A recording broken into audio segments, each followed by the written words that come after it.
Hello guys, welcome back to my channel. और आज मैं आपको पढ़ाने वाला हूँ आकाश महाभूत। तो आकाश महाभूत को हम इस पूरे एक पेज से समझने वाले हैं। ये पूरा पेज समझने के बाद आपको किसी भी चीज़ की ज़रूरत नहीं है, कहीं और से पढ़ने की ज़रूरत नहीं है, बस आप इसको समझ लीजिए। मैंने पूरा फ्लो चार्ट में आपके लिए बहुत बेहतरीन तरीके से बना दिया है। इसमें आकाश महाभूत में पहले हम देखते हैं व्युत्पत्ति, मतलब वो कैसे ड्राइव हुआ। तो बताया जा रहा है कि कृष्ण धातु धातु से मिलकर वो आकाश महाभूत बना होता है। यानी जो कृष्ण धातु धातु है वो हम संस्कृत के टॉपिक है धातु पढ़ते हैं, उनमें हम समझेंगे कि किस तरह से कोई धातु से कोई शब्द बनता है। फिर हम उसको देखेंगे पर्याय। पर्याय क्या होता है हमारे पास? पर्याय मतलब उसके दूसरे अदर नेम्स, जैसे कि व्यद हो गया, व्योम हो गया, गगन हो गया, नभ हो गया। भाई आकाश है तो आकाश सब जगह फैला होगा, बहुत बड़ा होगा, तो ये सभी इनके आधार पर इनके नाम दे दिए गए, तरह तरह के नाम। फिर हम देखते हैं आकाश महाभूत की उत्पत्ति कैसे हुई है। बहुत सारे अलग अलग ग्रंथ थे जिन्होंने अपनी अपनी थ्योरी दी। जैसे तैत्तिरीय उपनिषद ने बताया जो आकाश महाभूत की उत्पत्ति है वो ब्रह्मा ने की, यानी ब्रह्मा से ही आकाश महाभूत की उत्पत्ति हुई है। और न्याय और वैसे दर्शन ने क्या माना कि आकाश महाभूत की कोई उत्पत्ति ही नहीं है, वो सर्वव्यापी है, मतलब वो आज भी था, कल भी था और हमेशा रहेगा ही। संख्या दर्शन और आयुर्वेद ने, हमारे आयुर्वेद ने क्या माना कि जो आकाश महाभूत की उत्पत्ति होती है वो शब्द तन्मात्राएं, 5 तन्मात्राएं होती है ना, जिनमें से एक शब्द तन्मात्राएं होती है, वो आगे जाके आकाश महाभूत की उत्पत्ति करता है, वो हमारे संख्या और आयुर्वेद ने माना। फिर हम देखेंगे इसके लक्षण। लक्षण विभिन्न आचार्यों ने अपने अपने लक्षण बताए, जैसे प्रस्पाद ने बताया, तर्क संग्रह ने, तैत्तिरीय, वैशेषिक और चरक संहिता। अब प्रस्पाद के अनुसार देख लेते हैं। प्रस्पाद क्या बताते हैं? शब्द आदि जाति से जो समवाय संबंध में रहता है। शब्द मतलब एक तरीके से साउंड, जैसे साउंड को ट्रैवल करने के लिए एक मीडियम की जरूरत होती है, उसी तरह जो शब्द आदि तो है, मतलब शब्द भी मतलब साउंड भी तभी आएगा जब कह रहा है वहाँ पर आकाश होगा, ठीक है। या फिर आप ऐसे समझ सकते हो कि सब तन मात्रा ही आगे जाके आकाश महाभूत की उत्पत्ति करती है, तो उसी तरह से आप इसको बोल सकते हो वो समवाय संबंध में रह सकते हैं। समवाय संबंध क्या होता है कि जो दोनों से एक दूसरे पर डिपेंड करे, उनके बिना उनका रिलेशन नहीं रहता। फिर तर्क संग्रह के अनुसार देख सकते हो, तर्क संग्रह ने उसके 4 गुण बताए, 4 पॉइंट बताए। शब्द गुण, एकता, विभु और नित्य है। शब्द गुण मतलब पहला तो पॉइंट यही बताया, जो शब्द गुण है वो आकाश से वो समय संबंध में रहता है। एकता मतलब जो आकाश है वो एक है, उसके कोई फर्दर भेद नहीं कर सकते। विभु है मतलब वो सर्वव्यापी है, सब जगह प्रेजेंट रहता है। नित्य, आकाश महाभूत आज भी है, कल भी है और हमेशा रहेगा। तैत्तिरीय उपनिषद के अनुसार देखते हैं। तैत्तिरीय उपनिषद क्या बताते हैं कि परमात्मा, और तैत्तिरीय उपनिषद के अनुसार क्या बोलता है? तैत्तिरीय उपनिषद आचार्य ये बताते हैं कि ब्रह्मा ने ही आकाश की उत्पत्ति करी है। और वैशेषिक दर्शन क्या बोलते हैं कि जहाँ पर निष्क्रमण हो सके, प्रवेश हो सके, मतलब जहाँ हम चीज़ों को, मतलब जहाँ बाहर निकल सके और एंटर कर सके, तो वो हम आकाश महाभूत में ही तो करते हैं।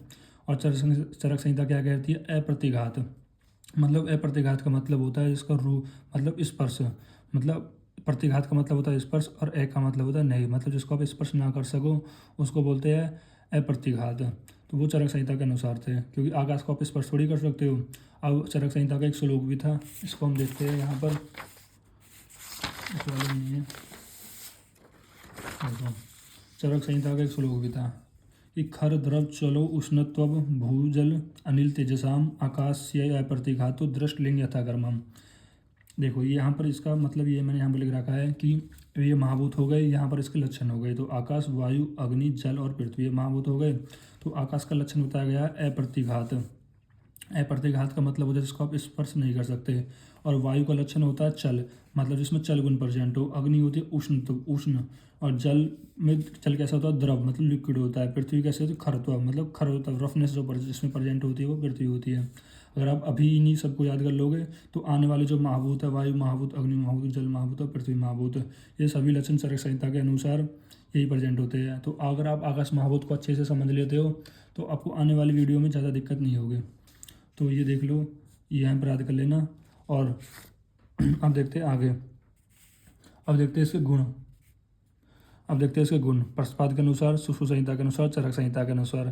प्रस्पाद के अनुसार कह रहा है कि 6 गुण बताए: शब्द, संख्या और परिमाण और पृथक और एक संयोग और एक विभाग। शब्द क्या होता है?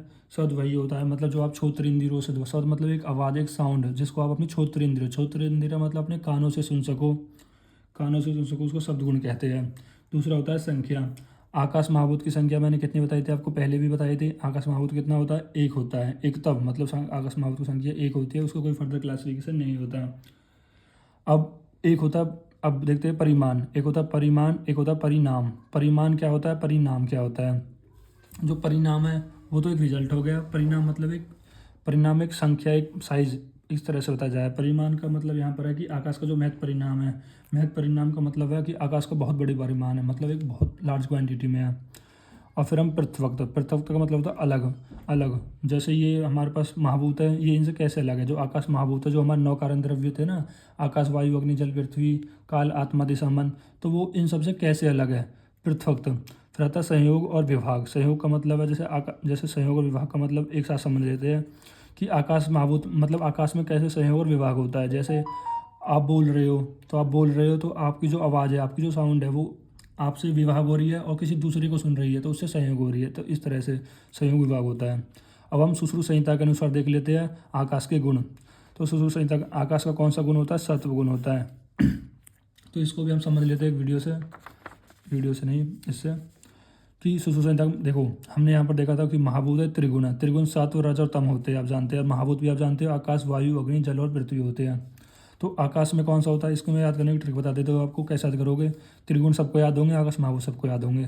तो आकाश में सत्व लिखना, वायु में रज लिखना, एक सिक्वेंस थे। फिर सत्व प्लस रज, अग्नि में सत्व प्लस रज कर देना, और जल में क्या करना, सत्व और तम कर देना, सत्व और तम कर देना, और पृथ्वी तम। आप ऐसे याद रख सकते हो, या फिर अब कॉन्सेप्ट से याद रख लो भाई, आकाश है। आकाश कैसा होता है, साफ होता है, शुद्ध होता है। तो सत्व, सत्व मतलब एक अच्छा नेचर वाला। वायु, वायु का मतलब रज, मतलब जो टर्बुलेंट, जो गतिदार हो। अग्नि, अग्नि में क्या सत्व भी होता है और रज भी होता है, ये दोनों गुण होते हैं। और जल में क्या होता है, ये दोनों गुण होते हैं। अब तम को देख लेते हैं यहाँ पर। तम क्या होता है, तम मतलब होता है कोई चीज़ भारी, जैसे पृथ्वी है, पृथ्वी सॉलिड ही तो होगी, तो वो भारीपन होगा इसमें, तो उसको बोलते हैं तम। तो अब देख लेते हैं चरक संहिता के अनुसार आकाश महाभूत के गुण। पहले कैसा था, जो आकाश में द्रव्य होता है वो मृदु होता है, लघु होता है, सूक्ष्म होता है। मतलब जितने भी आकाश में द्रव्य होते हैं भाई, जो द्रव्य होते हैं भाई, वो कैसे होंगे, मृदु होंगे, लाइटनेस होंगे, सूक्ष्म होंगे। यहाँ पर सूक्ष्म कहने का मतलब है, जैसे आकाश को हम कह रहे हैं कि एक कंटेनर के अंदर भी हो सकता है, वो सूक्ष्म हो सकता है, इस तरह से बताया गया है। अब इसके कुछ अप्लाइड एस्पेक्ट बताए गए हैं। अप्लाइड एस्पेक्ट में देखो, जैसे पहले बताया गया है कि आकाश द्रव्यों के सेवन शरीर में मृदुता, सौर्यता एवं लघुता उत्पन्न करता है। अगर आप मतलब ऐसे द्रव्य का सेवन करोगे जिसमें आकाश महाभूत की प्रधानता है, तो आपकी बॉडी में लघुता आएगी, यानी लाइटनेस आएगी। वही आकाश का गुण ही क्या है, आकाश का गुण ही लघु है, और आप आकस्मिक द्रव्यों का सेवन करोगे तो लघुता ही तो उत्पन्न होगी आपकी बॉडी में। असमन औषधि आकाश में बहुत प्रधान होती है। असमन और समन क्या होता है, पंचकर्म में दो होता है, एक समन और एक होता है शोधन। असमन में मतलब क्या, दोषों को शांत करते हैं, और समन हो गया दूसरा दूसरा उसमें समन में दोषों को शांत करते हैं, और शोधन में दोषों को प्योरीफाई कर देते हैं, यानी कि दोषों को निकाल देते हैं, रिमूव कर देते हैं। तो जितने भी जो समन औषधि है, दोषों को शांत करने वाली जो औषधि होती है, इनमें आकाश महाभूत प्रधान होता है, मतलब आकाश महाभूत की प्रधानता ज़्यादा होती है।